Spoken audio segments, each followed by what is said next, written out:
This world is all about branding and marketing. The #1 branders in the universe is the United States.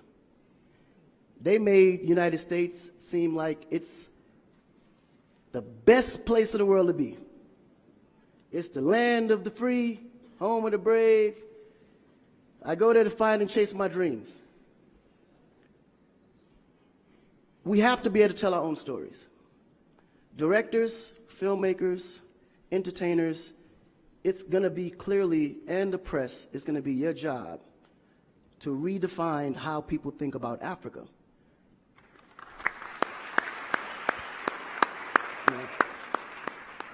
Because you're here, you see what's going on. You clearly can see in a vivid picture the good, the bad, and the ugly. What you choose to put out there is what the world is going to get.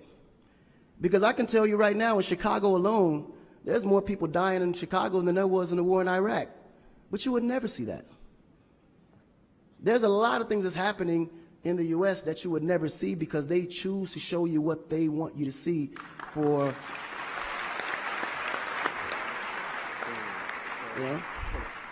It's about country integrity. You have a certain reputation you have to keep. No one puts their family business out into the street. One of the problems we have in Africa is that when something happens, the press is quick to put out negative energy and quick to put out a negative story. And then that story goes on to internet, and other broadcasting systems take it and they post it. So when you look at places like Kenya, for instance, that I know of, maybe 2 terrorist attacks, but it was everywhere.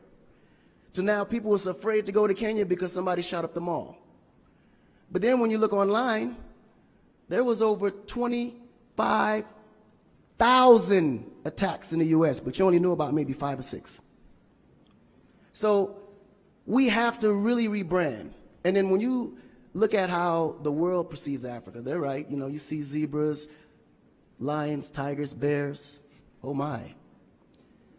You get to the point where you think Africa's just a big jungle. The images that they're showing of Africa is historical images. This is way before civilization. This is when they were still, battling with spears, like times of Shaka Zulu. No, I'm serious. But then when you look at the US, they're showing Superman, Batman,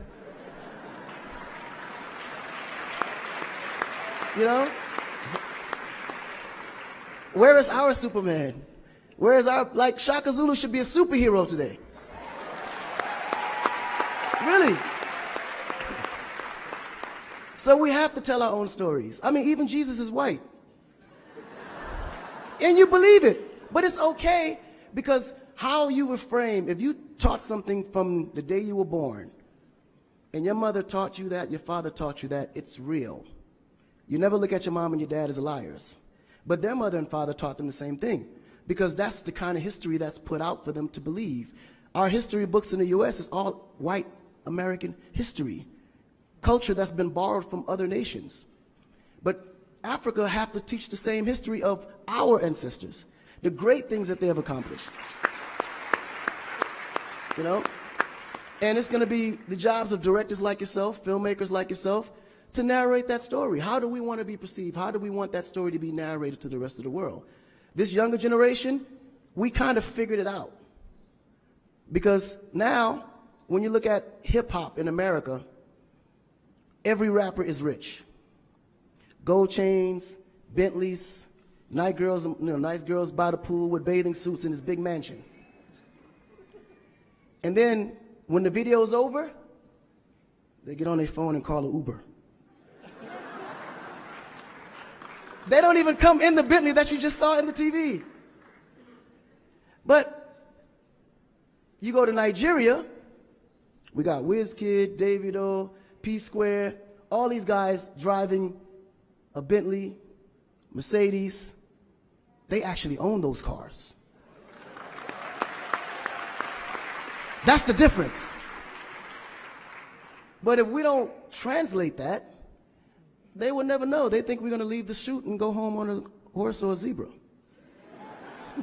Because that's what they know. This is why African Americans are so afraid of Africa. You mention Africa, they start shaking. There's so much fear.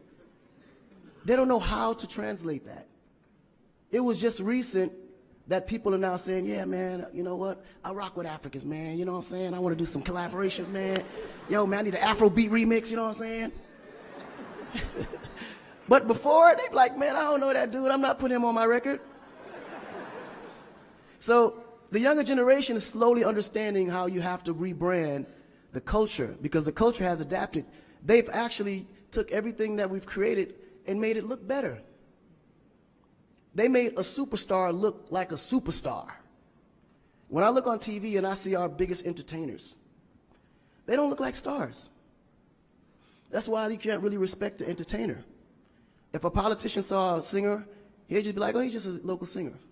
But if he go to that local singer's performance, he may sell out the stadium because he has a huge influence, but the image is not there. So we have to take the image as a huge accountability for ourselves and realize that Africa really does have a reputation. But if we allow our stories to be told, our stories will be told according to their agenda on what they need to be able to benefit from Africa. So we have to tell our story so we can be able to understand how we can utilize that story to benefit for our agenda. You know? So in closing, this job is for the entertainers, the filmmakers, the reporters, and anyone that creates content. We have to rebrand. And we have to rebrand it in the way that we see it and tell the story to where they can understand it, feel comfortable, and want to come here and invest.